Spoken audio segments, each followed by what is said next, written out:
All right, welcome back. As promised, here is the second video of graphing sine and cosine. We're going to do 5 examples.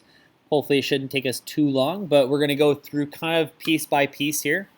The first one being the simple one, 2 sine of x, and we're just going to go ahead and graph. So what I want to do is I only want to graph one full period of the function. So I want to make it look like this, just one full curve. And eventually we'll get to the point where we can do more than one. So what we need to do is we need to figure out A, B, C, and D.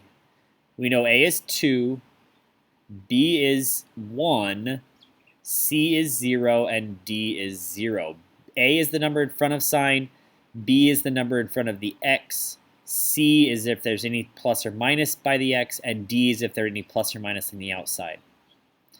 So from this, we know that this is my amplitude, and from the B, we know my period, which is, you got to remember, I'm going to put this up here, period equals 2 pi over b for both sine and cosine.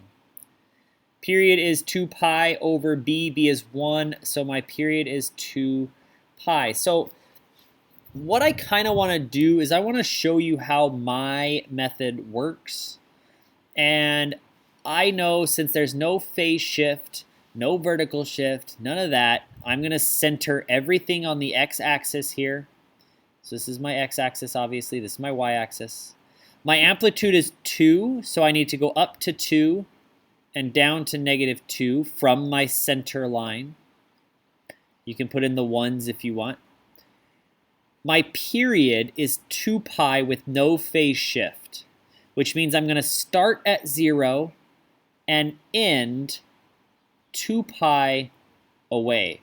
Now, if you remember, we start at 0 or start somewhere, we add the period, or we finish at the period.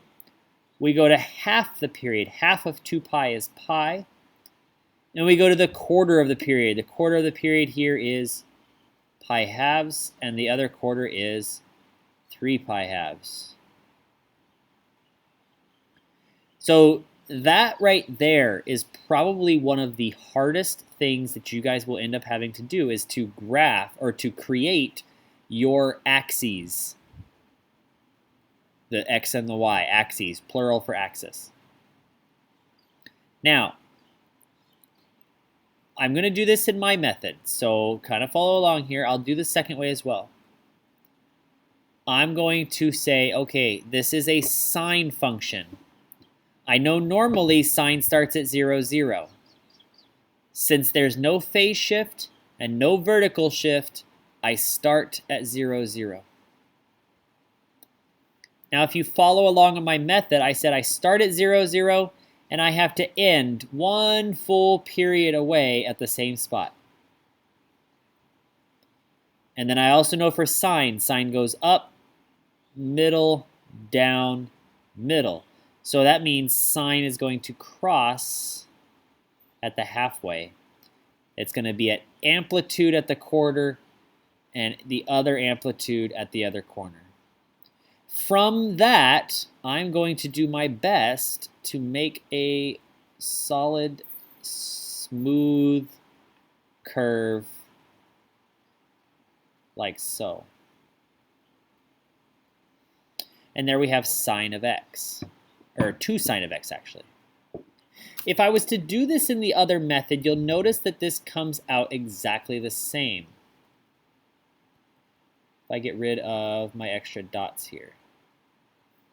If I said, oh, okay, my other method said take the thing inside the parentheses. In this case, it's just x equals 0, pi halves, pi, 3 pi halves, and 2 pi. Well, since there's nothing to do, I actually just get to go straight to my table, and I go 0, pi halves, pi, 3 pi halves, and 2 pi.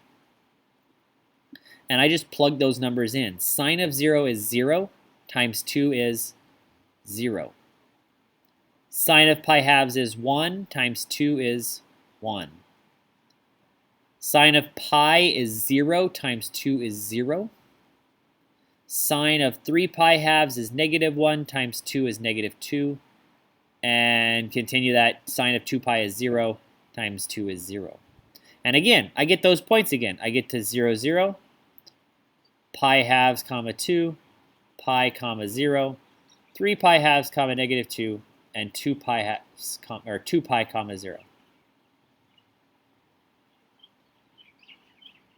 And you can continue this pattern in either direction for as long as you want. Right now, we're just doing one full period with correct arrows coming off the ends. Okay, let's try another one here. Half sine of half x. These should look familiar. They're the ones that we did earlier. Oops.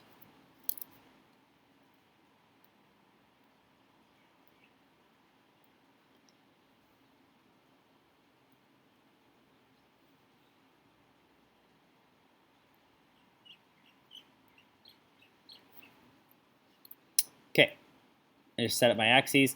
I don't do anything just yet. I want to figure some stuff out first. So A is half, or 0.5. B is also a half. And again, C is 0 and D is 0. So this tells me my amplitude is 1/2, which means I need to go, let's just go up to 1 so we can put in the 1/2 so we kind of looks a little bit different here. We'll go down to -1, and we'll put in the 1/2. My period is 2 pi over 0.5, which is 4 pi. And let's kind of try to do my method. Again, it's just faster than finding all 5 points. Now, sine, again, there's no horizontal shift. There's no phase shift. So I'm going to start at 0. I need to go one full period away, and one full period is 4 pi. Half of that. Notice it's just about breaking things in half. Half of that is 2 pi. Half of that is 1 pi. And the one in the middle has to be 3 pi. And then I just go through that same method.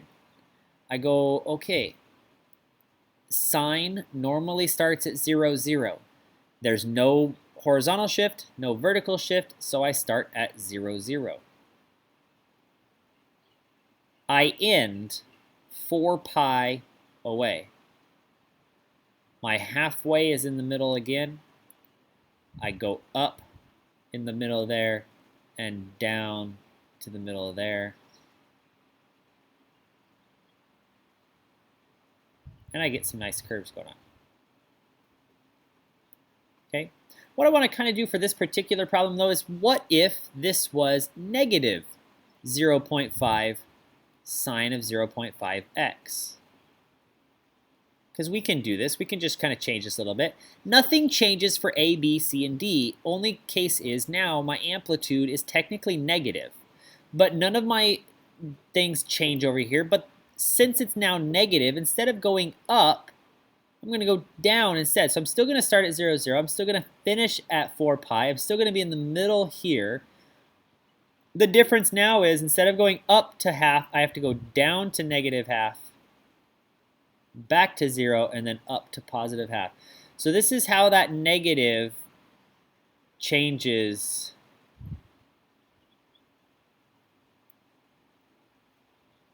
the graph in general.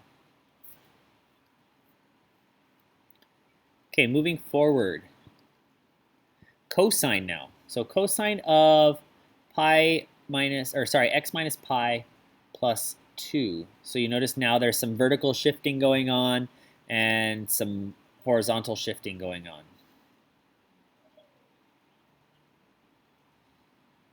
So because I'm going up 2, my y-axis doesn't really need to be very visible. It needs to be down at the bottom.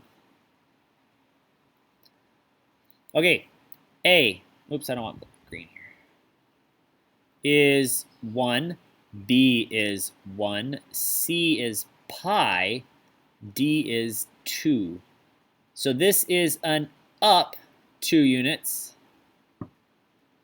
This tells me phase shift is C over B. Oops, not B, we have a B. Pi over 1. So it's pi to the, because it's minus, so it's to the right.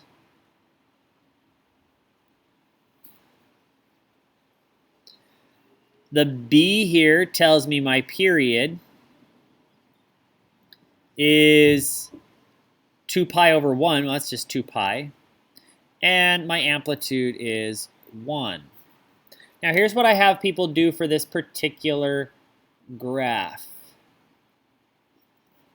Because we need to go up 2 units,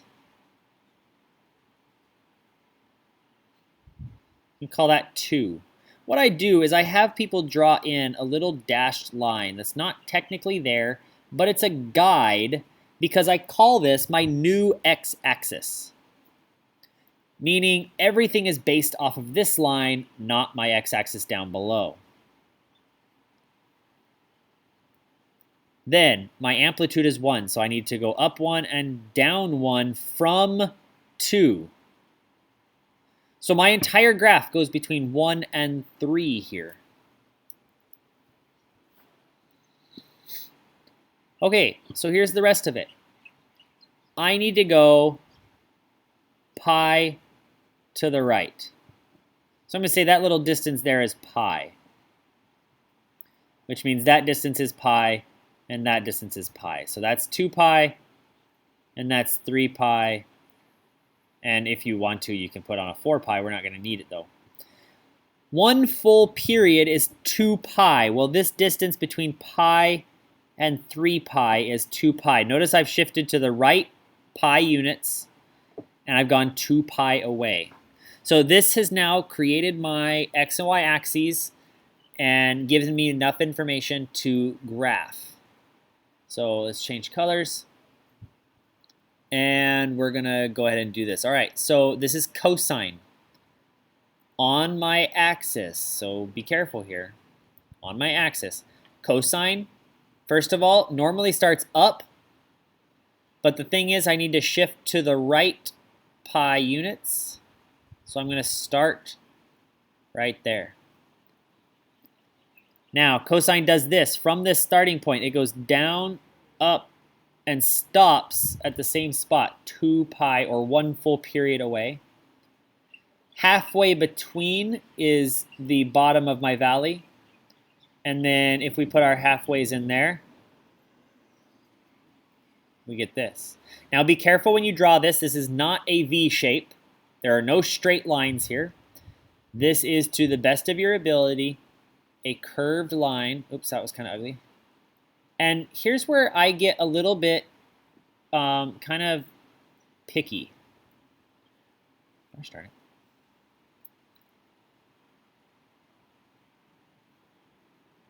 First, I like pretty graphs. You need to know where the arrows go. The arrows do not continue up. If you remember the graph from before, that does not continue up. It's actually going to come back down for your arrows, and this is going to come back down for your arrow there. Okay, so there we have it, the graph of cosine of x minus pi plus 2. This is just 1 full period with obviously just a little bit extra stuff on the left and right. Okay, let's continue. I'm going to kind of speed up the process here a little bit. I'm going to, first of all, start off with saying things like A is 10, B is 2, C is pi, and D is 3. So notice we have all 4 versions here. So my amplitude is 10. My period is 2 pi over 2, which is pi. My phase shift is pi over C over B, so pi over 2. And it's a plus, so it's left. And this is down 3.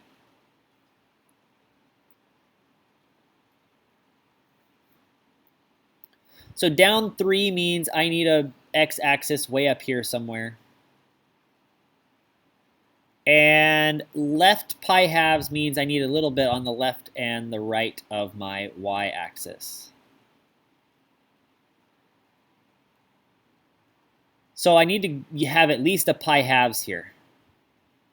So this distance is now pi halves, so I'm going to use it again. Now, if you started counting, I need a period of pi. Well, let's go pi halves and plus pi halves. Oh, that is a distance of pi. So this right here is pi units away.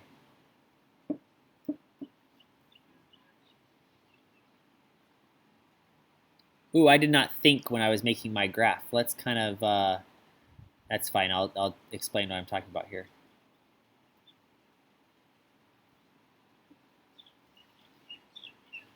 I need to get rid of that line because I need to come down a little bit. So I did something kind of as error here, not thinking as I was doing this. My amplitude is 10, and I need to start at -3. So I need to go up 10 and down 10 from -3. So I'm going to need to be able to see some numbers that I couldn't see with what I drew there.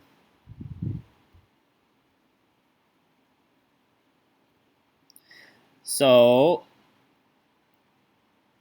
if I start at -3, and that's where I put that little dashed line, that's my fake x-axis, my new x-axis. I need to go up, and this is not drawn to scale anymore, so this is up 10 from -3, and down 10 from -3, -13. And now I can actually do this graph. As soon as I've made my axes, I can do the graph. This is a sine function, so sine is going to start on my dashed line. Left pi halves on the dashed line. It's going to finish 1 pi away, and the half is going to be also at the 0. And then I'm going to go up 10 and down 10 at each of the quarters, and we should have a very tall, hard to draw, skinny, oops, wow, that was ugly.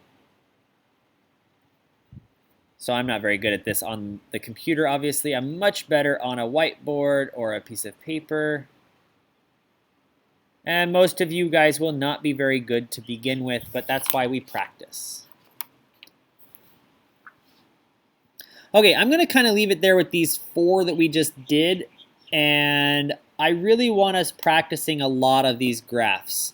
We're going to spend 2 days, obviously, at least 2 days on these 2 lessons. Or on this lesson, 2 days on the next one, another extra day. Hopefully we'll get this down. All right, come to Class Prepared. I hope this kind of enlightened you on how to graph.